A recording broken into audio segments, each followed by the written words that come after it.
Live, live, live. What's going on, family? What's going on? Welcome to the live stream, the hottest live stream in the cosmos of social media. Whether you're watching on X, Rumble, or YouTube, please smash up the likes, smash up a like or heart emoji. Hit that notification bell, especially if you're on YouTube or if you're on Rumble, the Random Topics channel. Welcome, welcome, welcome. Yeah, we're live. We're a little bit early, but we're going to get into what we're going to talk about in a minute. Of course, it is Black History Month, and this week I'm celebrating the Black inventors. So I've put up on my YouTube channel different Black inventors of the week. I've done Alexander Otis, we've done Lonnie Johnson, Garrett Morgan. I said Alexander Otis, Alexander Miles, excuse me. And this week, we have another Black History moment. We're going to bring that for you in a second on our Inventor of the Week.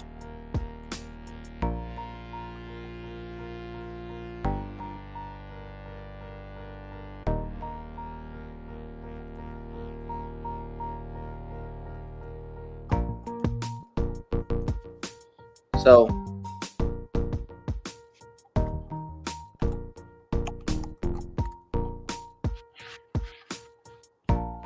I'm about to come on now. Hold on.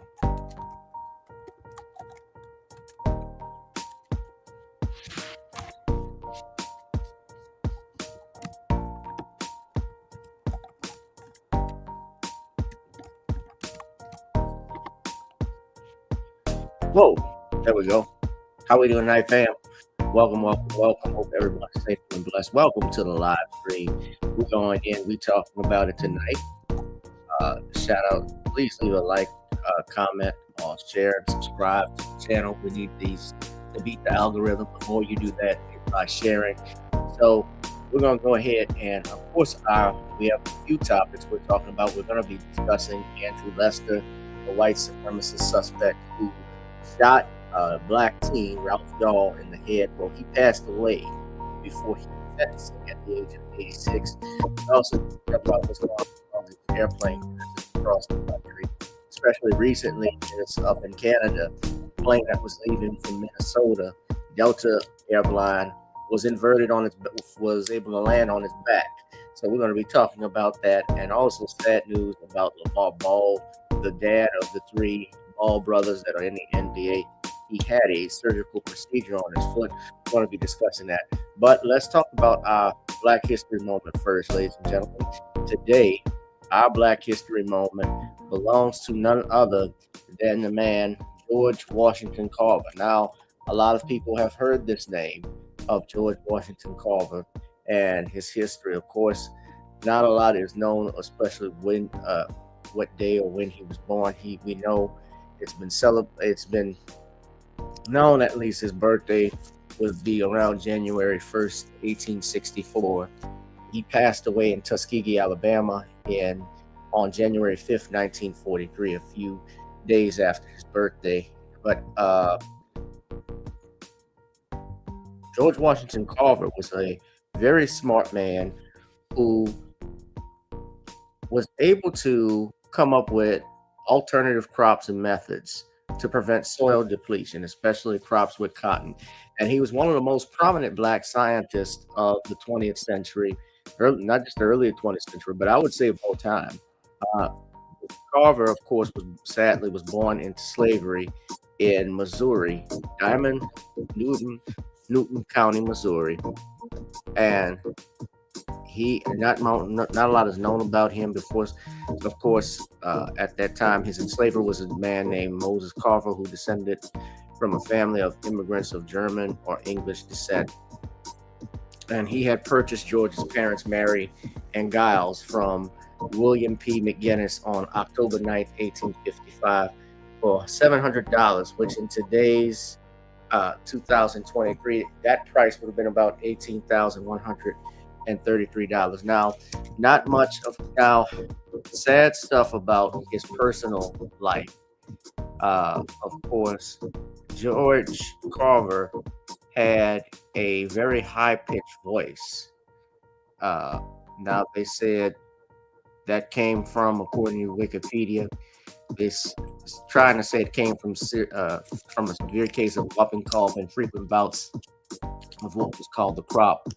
However, it has been speculated, of course, the history and reason with that is Mr. Carver was, I would just say it, alleged supposedly castrated as a child because the home that in which he lived in, they had a daughter, a white daughter, the white family who enslaved him and adopted him. He had a daughter, they had a daughter, and obviously they didn't want him to be attracted to, or her rather, get an attraction to George Washington Carver. Now, it's obviously sad and terrible to hear that situation, especially the fact that Mr. Carver never married or had children. Nevertheless, he was able to, despite racial bigotry and prejudice, overcome a lot. And what he is known for, especially what he did with Tuskegee at the Tuskegee Institute, he was able to come up with a lot of methods involved in crop rotation, including several alternative cash crops, especially in particular, a lot of people don't know the peanut mayonnaise, peanut butter, and so forth. He helped come up with that solution.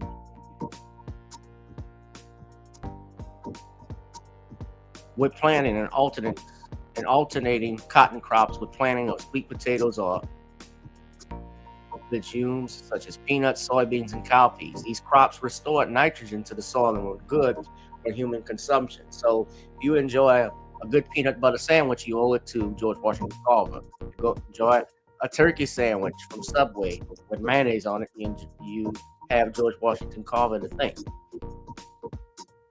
He rose to fame, in particular in the early 1920s and the 19 teens and 1920s, where he was even admired by the president, Theodore Roosevelt. Former professors of Carver's from Iowa State University. That's actually where he graduated from. He began teaching over at Tuskegee with Booker T. Washington. And he taught there for 47 years. But these are some pictures of some specimens that were collected by George Washington Carver. That's a picture of him there.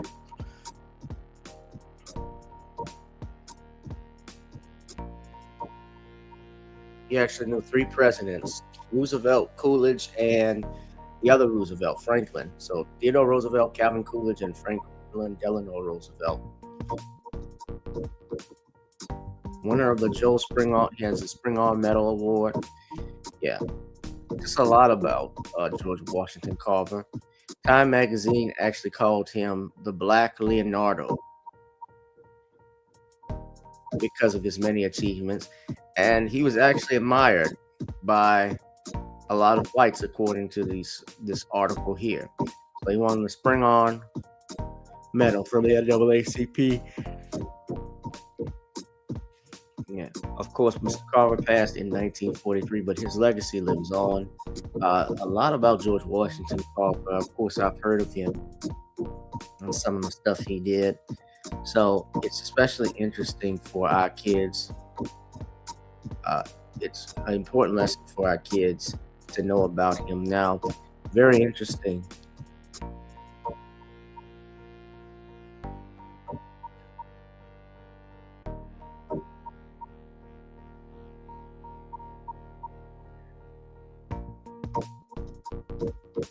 How he came into farming, he saw, according to this article, how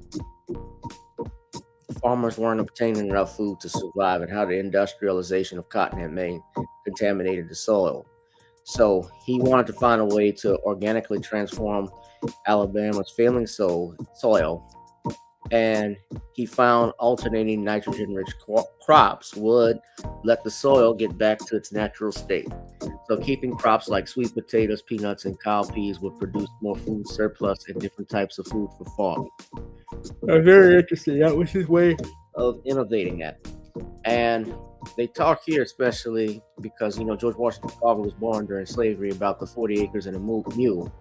Andrew Johnson, was president after Lincoln, and he reversed this order and gave the land to white plantation owners instead. And it prompted black farmers to exchange what was once their land in return a small part of the land's harvest. Very bigoted president. Yes, that's what I said. Star, I haven't seen you in the longest. That's a chick named Star.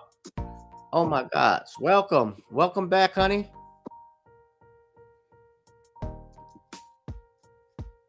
Damn, I haven't seen you in a while. This is in a long, long time.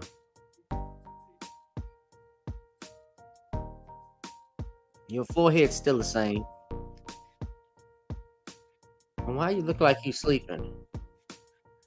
You took that picture. Nah, you're very pretty. Very beautiful. Good to see you. Good to see you back. Welcome, welcome, welcome. How is it out there in Kakalaki?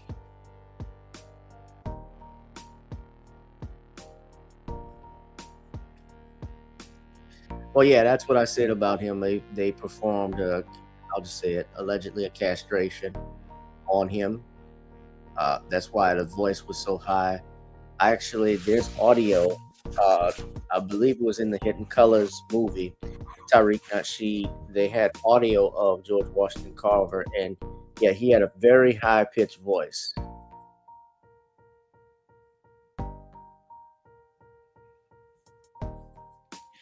But shout out to George Washington Carver. He is our Black History moment, ladies and gentlemen. And though we have gone through a lot as Black people, we have overcome a lot as Black people and have the foundation of the United States of America. So let's talk about this, ladies and gentlemen. Our main topic for the evening. We were talking about what's with all these airplane crashes that's going on. It's the last month. We're still in February, and I want to say since mid to late January, we've heard nothing. It started off with the helicopter in Washington, D.C., an Army helicopter crashing into a commercial airline that was landing. We had at Reagan International Airport in Washington, D.C., you had another plane crash out in Philadelphia. You had a plane that was on fire, wing before takeoff that was supposedly on fire. And you've had now recently Delta, which is my favorite airline. Delta is nice. There was a crash landing, although no one was hurt, where the plane was on its back. It landed on its back. What is going on with all of these damn plane crashes? Now, they still say that flying is the safest way to fly, but just from looking at these pictures and what we've seen, I'd rather travel by thumb, if you dig my meaning. Now, Delta is offering, in fact, they're talking about this $30,000 to each passenger. Thanks for joining us today. Only one person injured in Monday's Delta plane crash remains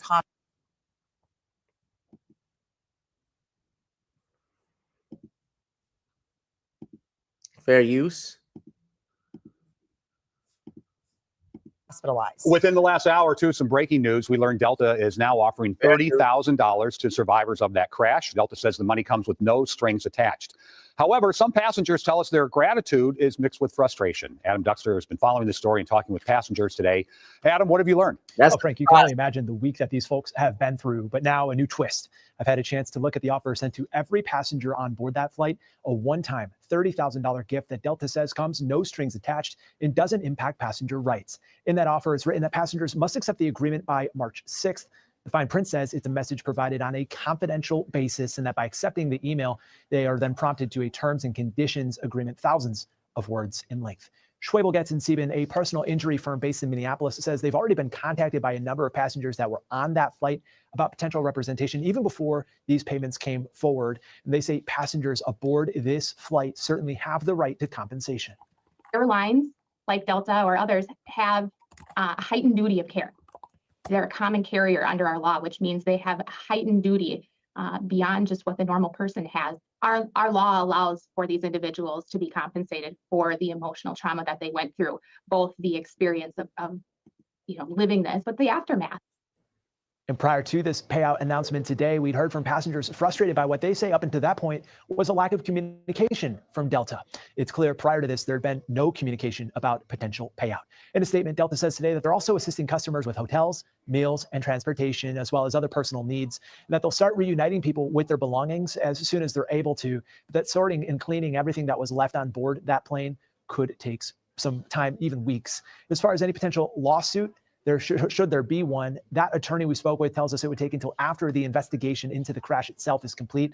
And so far, we don't know the timeline as to how long that could take. Yeah, well, a lot to sort out still for sure. Thanks, Adam. And we have more news as the investigation into the crash continues. The CEO of Delta says that flight crew was experienced. Our Endeavor crew performed heroically, but also as expected. This is what we train for. All these pilots train for these conditions. They fly under all kinds of conditions at all the airports in which we operate.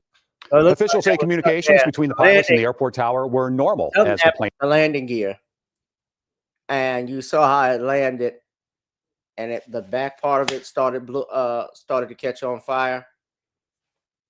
The gears went out. The gears went out. The wheels, the wheels on the back fell off, and something caught on fire. Luckily, nobody was seriously injured. Plane approached. Canadian investigators say the black box flight recorders have been sent to a lab for analysis.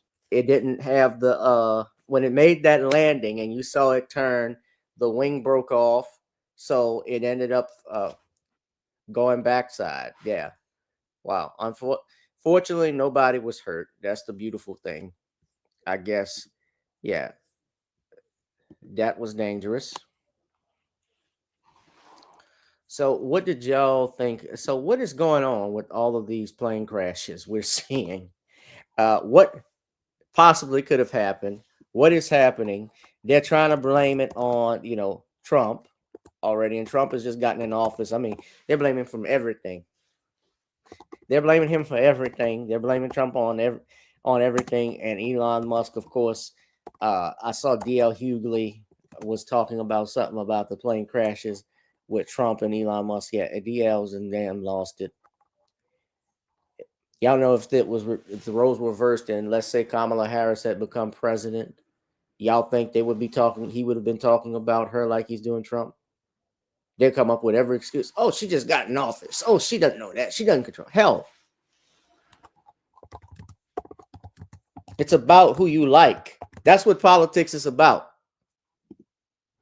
That's what it is. It's a competition.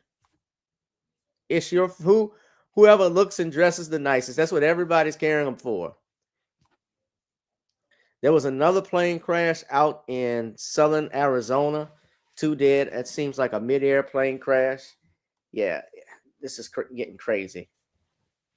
So is it safe to fly? They say flying is the safest way of travel. But when you've got all of these accidents happening within weeks of each other and so forth,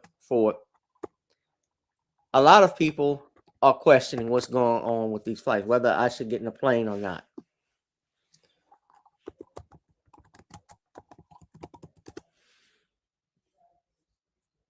So what is happening? Yeah.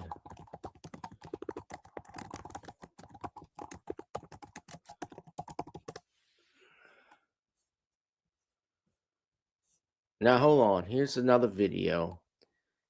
Well, that's from CNN. So you saw.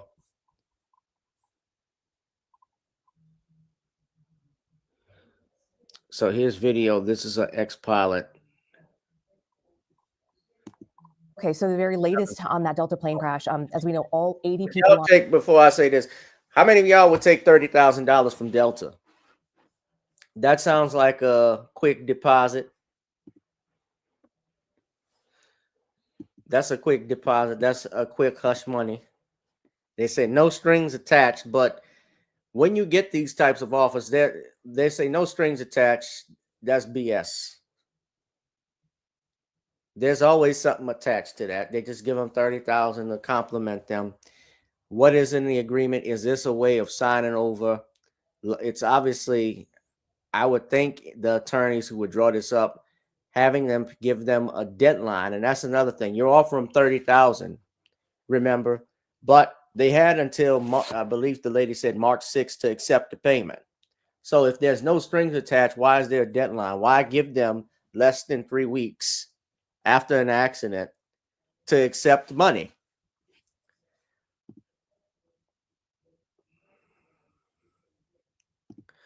Well, flying airplanes, technically, it is the safest way of travel. It is. But just shit is going on right now that I can't even put my finger on.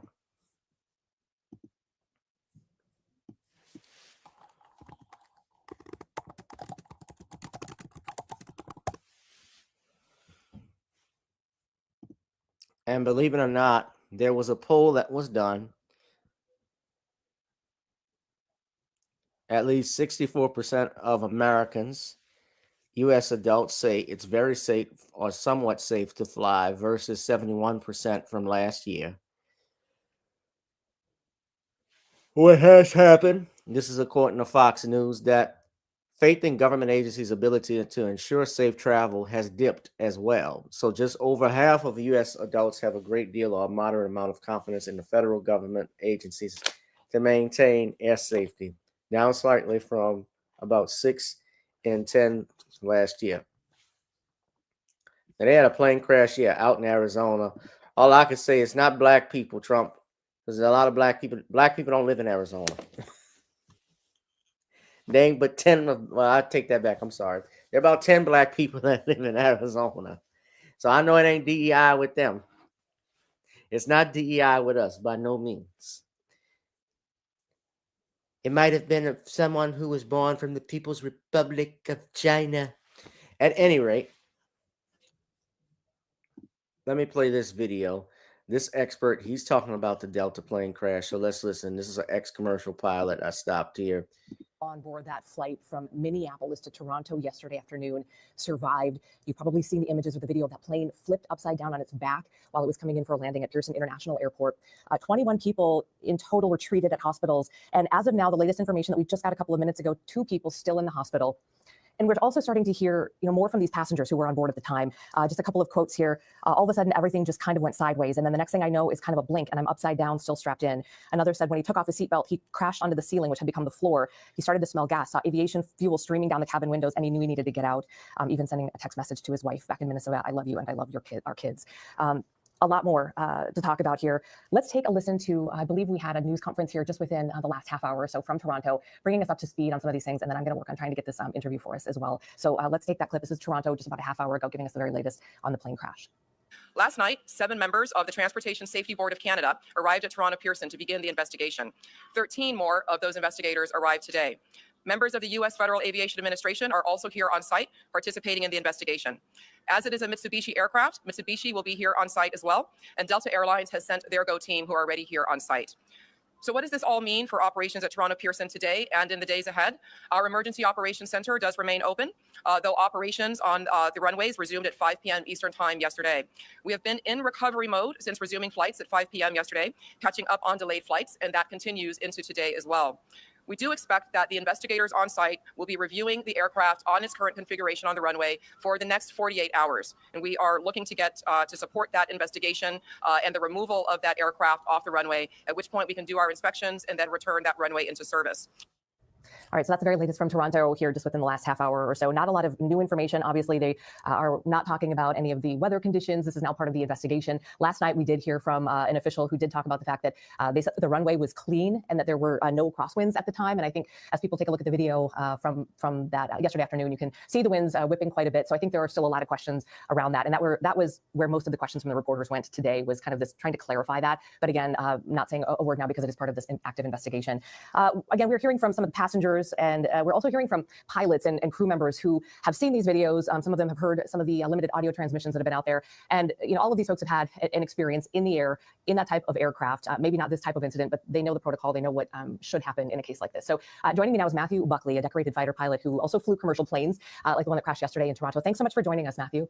Thanks for having me, Amy. I appreciate it. Yeah, so when you heard about this yesterday, just early on, what were some of the first thoughts that you had? Amy, anytime there's an aviation mishap, military or civilian, the first thing I do is grab my cell phone and I look at one of my aviation apps, in this case, ForeFlight, because I want to check out the weather immediately to see if that was a contributing factor. Obviously, the weather yesterday, clear, wasn't clouds or anything like that, but very windy, very gusty conditions, and obviously with drifting and blowing snow.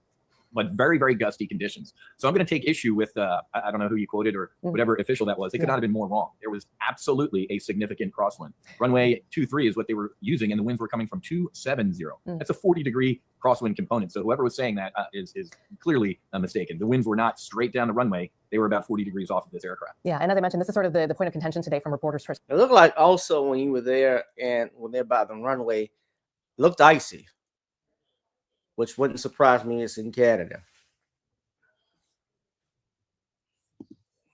Trying to get that clarification. And in fact, last night when we heard that on the news conference, I think we may have chosen not to even use that because we were seeing with our own eyes something different. We have a chief meteorologist here who's flown into that airport many times. He's Canadian. I mean, he's very familiar with that, and he was telling us the actual conditions on the ground at that time. So yeah, there are a lot of questions still around that and why that was said. As I don't know if you've been able to see more videos of what happened. The one I saw today, which we aren't able to show, we don't have a clearance for that, but it really does show more close up the plane coming in and touching the ground. And then can you describe what's happening there? And as you look at that, what are your thoughts? I mean, my immediate thoughts were that was an aircraft carrier landing. So I flew the F-18 Hornet for the Navy, and our rate of descent touching down aboard an aircraft carrier is about 800 feet per minute. That's like sitting in your driveway in your car and having a crane take you up to the second story and then dropping you. And the F-18 is designed for landing aboard the carrier. If you see a carrier aircraft up close, the landing gear are pretty beefy. They're meant for this. The last data that I saw for this aircraft was 1,100 feet per minute rate of descent. So it literally looked like a landing aboard an aircraft carrier. And clearly, regional jet landing gear are not stressed for this type of landing. So that was my immediate takeaway. And also, obviously, on an airliner, once you get close to the runway, you pull the nose back a little bit, you reduce the power to do a nice soft landing. They did not flare at all. This was just a constant angle of attack to touchdown. And so, go ahead. Well, I was going to say, and you can see what immediately happens. A little bit of a right wing down, and they slam onto the runway. The right main landing gear shears off. I mean, that's completely destroyed. That's going to break off the right wing. The only wing that's left is the left wing, and that's still creating lift. So that's why you get the roll. That's why the airplane rolled, is because that left wing was actually still flying, so to speak, and that's why the fuselage ended up falling. So what would cause a pilot, or what would cause that situation where you got that really hard crash type landing? Why did it get to that point? Or what was happening possibly beforehand? Well, Amy, that's $1 million question. Sadly, 70 to 80% of civilian aviation mishaps are pilot error. In that cockpit, the pilot not flying, once they saw that rate of descent start really picking up, should have added go-around power. They should have went to max power immediately to go around and try it again. You have enough fuel. It just makes no sense to try and salvage a landing like that. So unless something crazy comes out of the woodwork here, looking 99.9% chance that this is a pilot error. Yeah, and oftentimes in speaking with investigators, as we did after the DC midair crash, you learn that it's never just one thing. This too. It's usually a combination or a series of events that leads to something like this. So if we have something like that, I guess also we were talking about the winds. Would that have sort of perpetuated an existing problem, or landing gear, or other things like that? You nailed it. Whenever we have an aviation mishap, we work backwards from the mishap, and it literally is a chain of events, just like links in a chain. If you pull any one of those links out, the mishap doesn't happen. So we just nailed a couple of them. Very, very gusty winds, crosswind conditions, unlike that official said. They absolutely had a very significant crosswind. Training. Look at that. So we don't, you don't really get to train to these landings too much. You obviously do in the simulator, right? But out there flying the line in the front of that cockpit, those were kind of varsity conditions yesterday. Extremely windy, gusty, and blowing snow. And then obviously in the cockpit, crew coordination. It's always easy to Monday morning quarterback, but clearly if I was in the cockpit and we were getting ready to slam into the runway, I would have gobbed on a full throttle of power to try and either cushion that landing or to go around and try it again. But we'll be listening to the cockpit voice recorders to piece through all of that stuff. But clearly should not have happened. And, we have a kind of a glib saying in aviation, any landing you can walk away from is a good landing. Well, this one was a pretty bad landing, and I'm glad a lot of folks walked away. Okay. There's so many questions for you. I guess first and foremost, as people look at that and saw that plane flipped up on its back, I think people looked at it and thought, oh my goodness, how's everybody inside? The fact that everyone was able to self-evacuate, I mean, did the plane sort of do what it was supposed to do and break off in the pieces it was supposed to break off, or how did they walk out of there? Amy, I don't want to scare too many people, but among my aviation sisters and brothers today, we are absolutely stunned that aircraft maintained structural integrity, that the hull was not compromised and scattered into pieces. So God was and it was on fire. Looking out luckily nobody and the wasn't cabin worse. crew did a fantastic job showing it right now. With the cabin crew helping people get out, and obviously the crash rescue folks. When that plane initially landed, there was a big fireball. Thankfully, since it was on landing, it wasn't packed full of fuel, right? They weren't taking off, they were landing. So a little less fuel in the airplane. But the crash rescue ladies and gentlemen, they train for this stuff all the time. And they're usually sitting alert at the end of the runway or in a tactical position. So as soon as that plane hit and they saw a fireball, as you can tell, the crash rescue folks were right on there, hosing it down in case there was a reflash or another explosion. But long answer to your short question, kind of stunned that this wasn't worse. It could have been absolutely a lot worse. And just really quickly, you talk about the cabin crew and the folks inside, and as they were coming out, they appeared calm. We've seen that video now of people getting out. It just seemed very orderly. What is in those moments, if it's 90 seconds or 2 minutes in that cabin, trying to get everybody out? What is happening? What are what's the flight crew trying to do? Well, the first thing they're doing, and you should listen to these folks, are the professionals. Don't take anything, right? We've seen some of these mishaps where people are grabbing their overhead bags or their backpacks. Get out of the aircraft. There is nothing in that aircraft at this point that is worth your life. So get out. So you can actually hear the cabin crew like, hey, stop filming, or you focus on getting out of the airplane. We can always get you more clothes or a new suitcase, but you have got to exit the aircraft. So very professional, and my hat's off to the Endeavor Air crew in the cabin at least. One final question for you. People are a little edgy right now.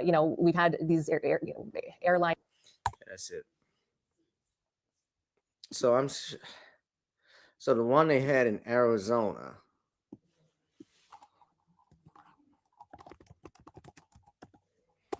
That one, let's just look at that right quick. So I want to hear, I didn't know anything about it till I saw clips, people tweeting on it, but let's just see this. This was a small plane crash.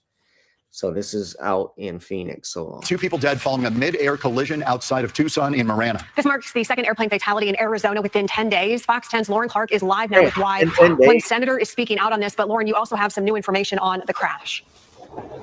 That's right, Ellen. We just have a lot of information here to break down. Investigators still on the scene, and federal investigators going to be joining them come tomorrow morning. LA police tape circle a damaged plane and debris as investigators try to determine the cause of a deadly crash at the Marana Airport runway. Pilot Robert Traylor warmed up his plane before he was told something happened. When I came out to fly my little airplane, we were going to go up to Payson and have breakfast up there at the airport. And there was no indication at the West Gate that we could not fly today. Had no idea the airport was closed. The crash happened just after 8:30 in the morning. It involved a Cessna 172S and a Lancer 360 MK2. Compared to a Lamborghini or a Corvette, a really hot sports car. Whereas the Cessna 172, more like a family car. Pilot and aviation expert Reed Adon says the Cessna 172 is primarily used for training pilots, unlike the Lancer. It'll cruise at over 200 miles an hour. So there's an example of just the speed differences. The landing speed on the Lancer is much greater than the 172. The NTSB believes the planes collided while the Cessna was attempting to land. Authorities say the Cessna landed without a problem, but the Lancer burst into flames. 2 people were on both planes. Of the 4, authorities say 2 walked away unharmed, seemingly from the Cessna. Yadon says the airport is an uncontrolled field, meaning it does not have an air traffic control tower. Rather, pilots communicate their positions with each other. I'd like to point out all the recent accidents that we've had were at controlled airports.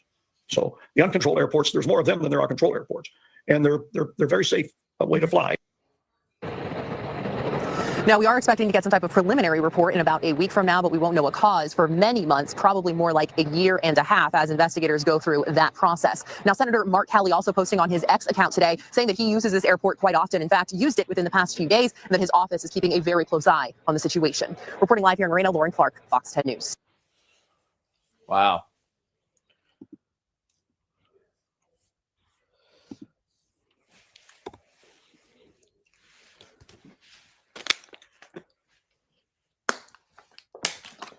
Just look at the comments. Plane is not safe to be on anymore. Another one. I guess we moved from daily toxic explosions to daily food recalls to daily plane crashes.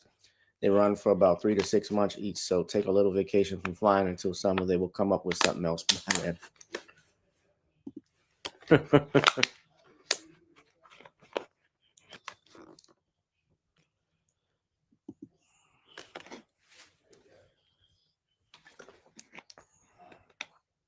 Do y'all think it's because of Donald Trump with the firing of certain people in these executive positions? This DEI stuff, BS that he's talking about. What's going on? One, who cares?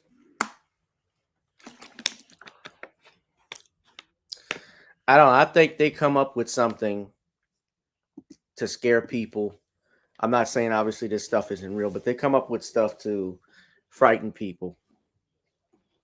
I think every week, there's something. They come up with something to talk about. Of course, that one in Washington, that one for me because stuff like that normally does not happen, especially in Washington, D.C. If you've ever been there, Washington, D.C., of course, that's the headquarters for the government. So even planes don't, certain planes, they don't fly, planes can't fly over the White House and so forth. And that area is restricted. And flying in one of the busiest airports in the country, Washington, D.C., the Reagan International, and a military helicopter crashing into an airline just seemed odd.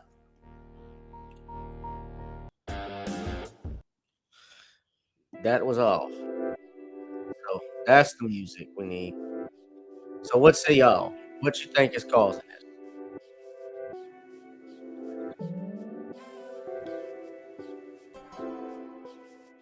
Yeah.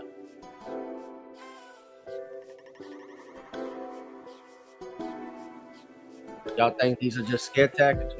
What do the people think? I would like to see y'all comments. We'll talk about it. Some news I wanted to talk about. Some sad news. Lavar Ball, the father of the three Ball brothers, like LaMelo, LiAngelo, and we got on the Ball. There's too many. Lucille Ball, whoever had Lucille Ball of confusion. But LaVar Ball, I always liked LaVar Ball because LaVar Ball actually was a dad who got 3 of his sons into success, into the NBA. Always pushed for them, always pushed for them, always did right for them.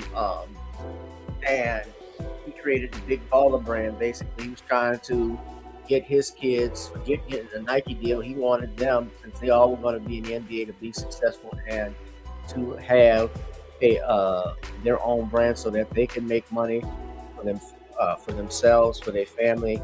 Yes, well, he had to have his LiAngelo, yeah.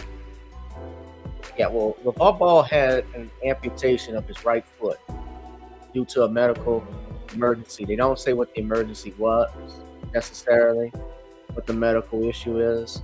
We're just gonna quickly just talk about it in a second. So hold on one moment. I'm gonna play this clip. Lonzo was the other brother. LaMelo, LiAngelo, and Lonzo. And if I'm not mistaken, I think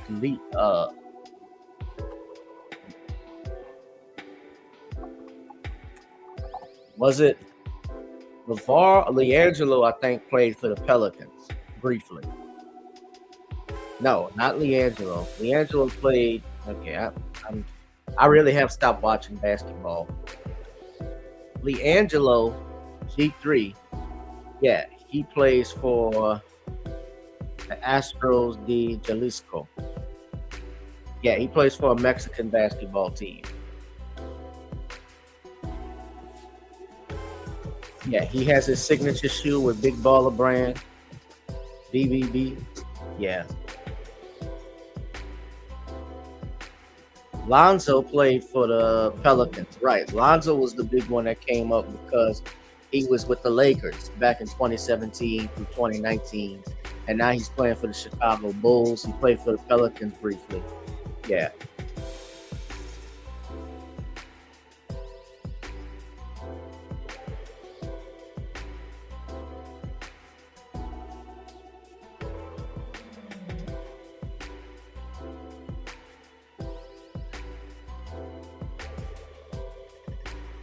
LaVar Ball. I like LaVar Ball. Yeah, he would go on them talk shows and talk shit about. I remember when he talked about Jason Hamhocks. Yeah, that was funny when he was on Fox Sports and when he was telling that white lady, "Stay in your lane." Let me see if I can find that video. Hold on.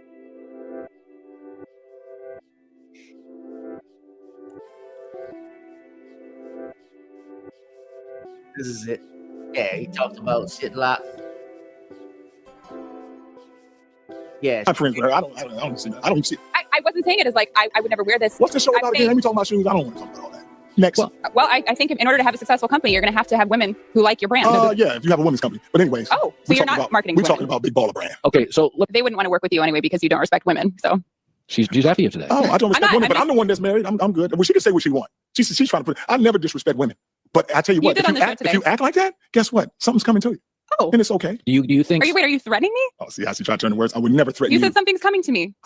Yeah, she tried to make it out about that. Remember, he told her, stay in her lane. Get out of here. Why? Stay in your lane, B.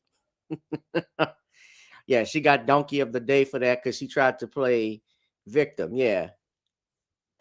Stay in your lane. I'm friends with her. I don't even see that. I don't even see it. I wasn't saying it as like I would never wear this. What's the show about again? Let me talk about shoes. I don't want to talk about all that. Next. Well, I think in order to have a successful company, you're going to have women who like your brand. Yeah. If you have you sold any shoes yet? Yeah, I've sold a good amount to me. He attacked. Like I said, there's different amounts. How many? Stay in your lane. Anyways, I don't even worry about her over there. Every time she scares me. She said she scares Lonzo. Lonzo scared of me. She scares me. That's why I don't look that way. I don't look over there because she scares me. I'm thinking of Saul right now. I'm just trying. Leave me alone. I'll tell you, 400-500 pair. So she's a reporter. Her job is to She can report to whoever she wants behind her. I'm talking to you, Colin. Well, what is your problem with me? Hey, my problem is you are a hater. Why I would never wear a Big Baller shirt. But No, don't even talk to me. But I heard you say I'm not even worried about it. I said that I wouldn't wear something that It says Big Baller. It's the same thing. Yeah, With all due respect, you're a great reporter. Just not reporting on me. I have a right to say what shirt I would and wouldn't wear. Uh-oh, welcome to Big Baller Zone. Well, no, I think I actually was saying it as like a point. No, I didn't say no. I didn't say it was offensive. I didn't say it was offensive. Yeah. I just said, if you want to, work with Nike, Adidas, and Under Armour to maybe have something that appeals to women. I thought that was a legit. I mean, I don't have to agree. He didn't want to work with Nike or Under Armour. Maybe he wanted to form his own thing. Stay in your lane. Yeah, I remember this. But I thought that was a pretty good point. But I thought it was a good No, point. I'm actually saying it as like a point of advice. I'm not friends with her. I don't even see that. I don't even see it. I wasn't saying it as like I would never wear this. What's the show about again? Let me talk about shoes. I don't want to talk about all that. Next. Well, I think in order to have a Now watch this. It seems like he's just daddy's little boy, a little robot who's completely controlled by his father. Like I said, and going back to Whitlock, I don't think he can comment on anything but snacks. Now, that's a little harsh. It's going to be harsh because he want to be harsh So on you me. disrespect Guess what? women and people for their no, weight? that's what you say. I didn't say nothing about No, no you weight. just said that to me. Like I told him, I'm not.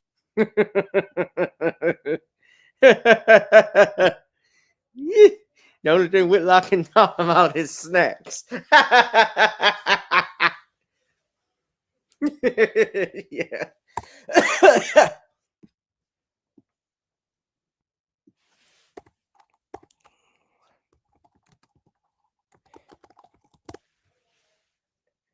Yeah, I spelled this wrong.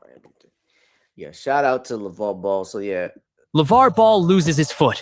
Lavar Ball, the loudest dad in basketball, just had his right foot due to a serious medical issue.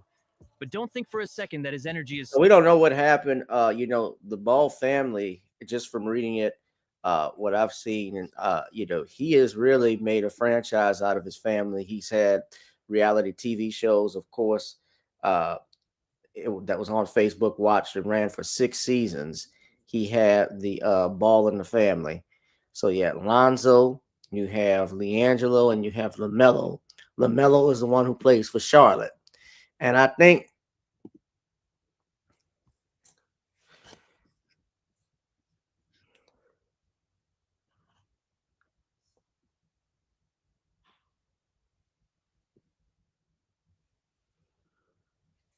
one of the boys are rappers. I can't think of who.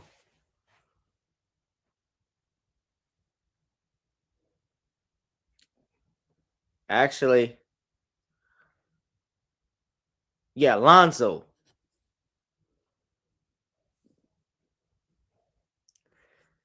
Yeah, Lonzo raps.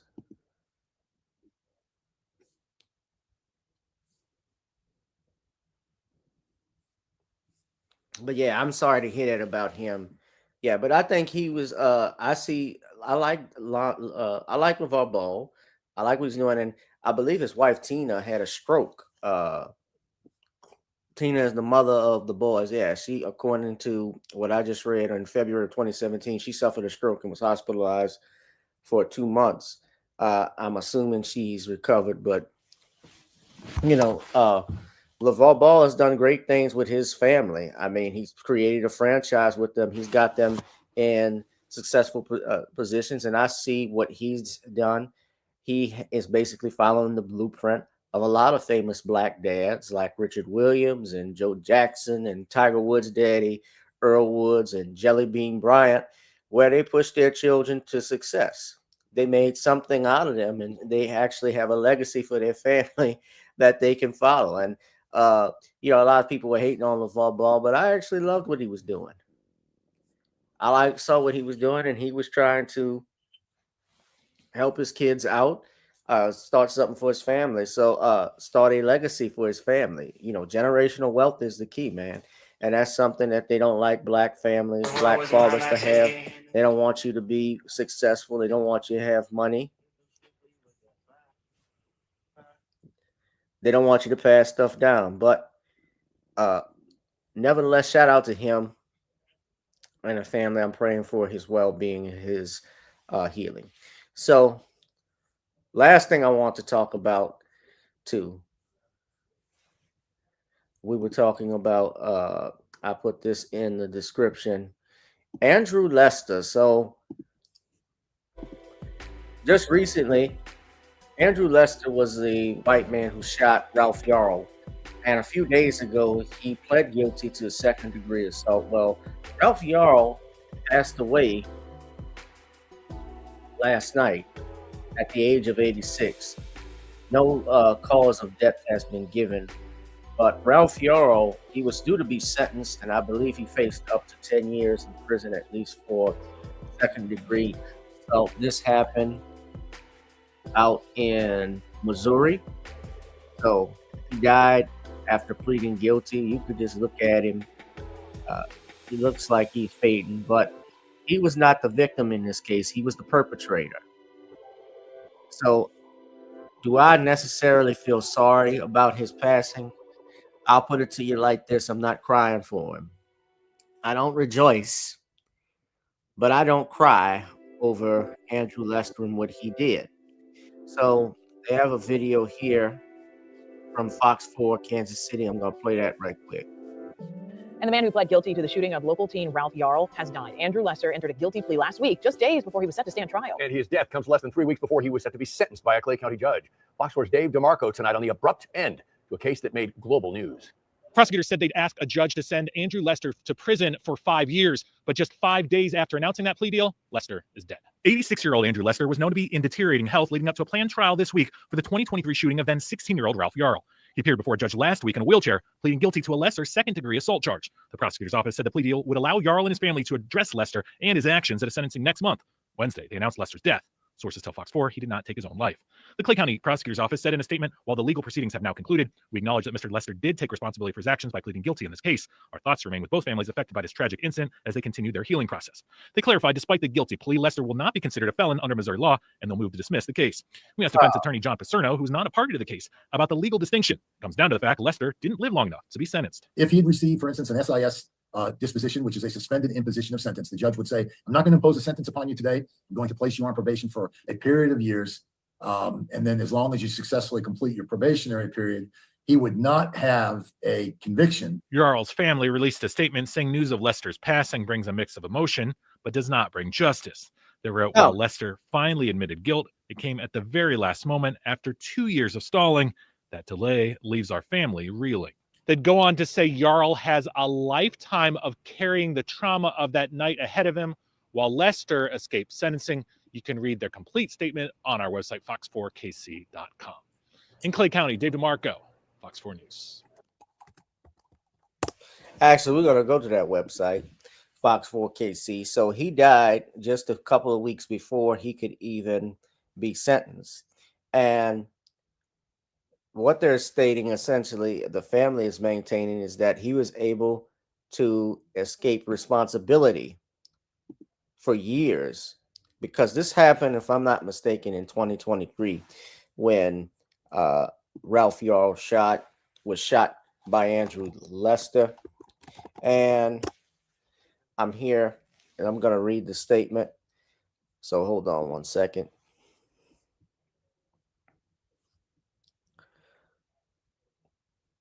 So he faced, his plea would have carried a maximum, I misspoke, I said 10 years. It would have carried a maximum of 7 years in prison had he been sentenced. Which likely was not going to happen. I don't think they would have done it, although I think he should have gotten. I don't know what his defense would be. I don't think he had a defense because he pled guilty to it. This happened in April in 2023, and he shot him at Ralph Yarl, who was 16 years old, one time above his left eye and the other in his right upper arm. After this teen showed up to his house thinking he was at a correct location to be picked up by his siblings.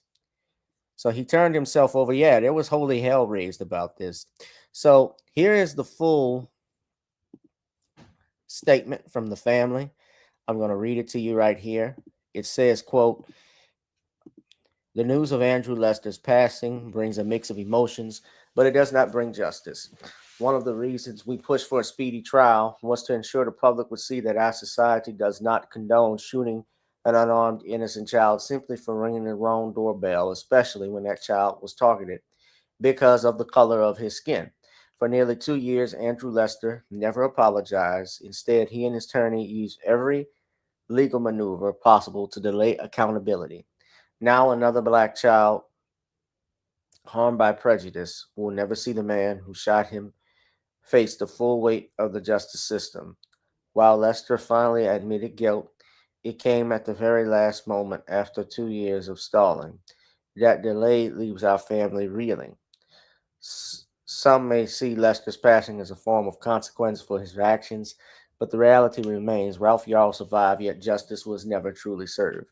He has a lifetime ahead to carry the trauma of that night while the man responsible escapes sentencing. We remain committed to seeking a world where no child fears for their life because of their race and no family has to endure what we have. Ralph's story is far from over, and neither is our fight for justice." And they have a point. Justice was not truly served in this matter. And due to Ralph Yarl being shot and Andrew Lester now, while he pled guilty, he does not face any punishment in the earthly life. However, there is still the afterlife that he, I'm sure, is dealing with. And if we believe in God, like I do, I believe he's answering for his sins, just like everyone else will. But certainly, I think that the family has a great point. They have a right to be upset. I can tell you it is not uncommon, especially in our justice system with cases, someone who has had experience, that incident happens in 2023 and it doesn't get resolved until 2025. That's very possible. Remember something, even the O.J. Simpson murder case, that was in June of 94 when it started, but it didn't end until October of 95. And things get delayed because if evidence isn't turned over to the defense, which is the discovery process, new evidence is informed. There are motions that are filed by both sides, but particular defense would be filing motions if they're trying to keep evidence out, like motions in limine, and those dates or motions to suppress, and those dates get set out at a later time, which happens because the clerks typically book out their court dates a month and a half later.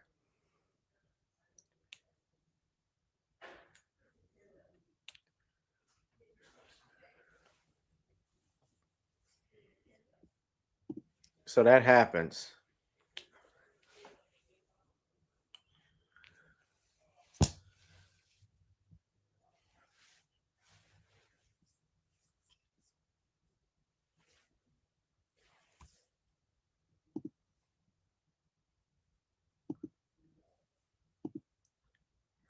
But no justice, and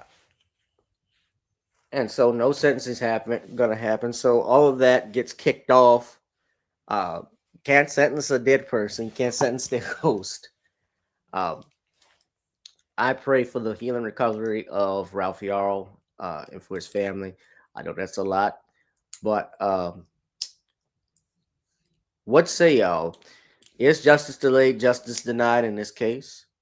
Do you find that this was that the Ralph Yarl shooting, the fact that at least he's pled guilty, could give him some semblance of peace? You know, probably it doesn't because he knows the guy wasn't punished for it. But the family, of course, yeah, they were pushing for a speedy trial because the guy's elderly. You're in your 80s. Yeah, there's a possibility he could have died at any moment. So I can understand that. But anyway, y'all, we're going to wrap this thing up. This has been a great live stream. Y'all make sure to leave a comment in the section. Shout out to my family on X, Rumble, and YouTube. Shout out to Danielle. Shout out to One Who Cares. Don Washington. I see you. Don Washington said he's still learning. Well, get that education, brother. You getting your doctorate in street justice here. You getting your doctorate in you getting your doctorate in law here today. Although, well, not your doctorate, but a little legal education. Anyway, guys, I'm gonna wrap this thing up. See, some chick named Star. It was a pleasure to see y'all. Says she see you. You all be safe and be blessed. And I'm gonna be updating y'all in the future about some screw tube stuff I've been doing. So peace out, family. Whoever you are, wherever you are, hope you are blessed and doing safe. Ladies and gentlemen, greetings, family. Of course, I'm tuning in. You see me without the glasses off today. But if you're looking for some opportunities, particular advertisement opportunities, then look no further at the link at the bottom to my email address. You can hit me up for advertisement opportunities. We are supporting and promoting your businesses here on this channel. You can also, if you would like to donate and subscribe to our Patreon, a link is at the bottom as well. So you have multiple ways in which you can advertise with the platform by emailing me when we go on through our live stream. You also have access to premium content, those that want to see premium content that you will not find here on YouTube or Facebook or Twitter, as I am suspended probably by now. You guys can check out the Patreon at link at the bottom. But advertisement opportunities, definitely email me, gavin.grich1@gmail.com for rates. And for the Patreon, it is the same as the YouTube channel. It is channel gboot2786. All right, I'll holla. Peace.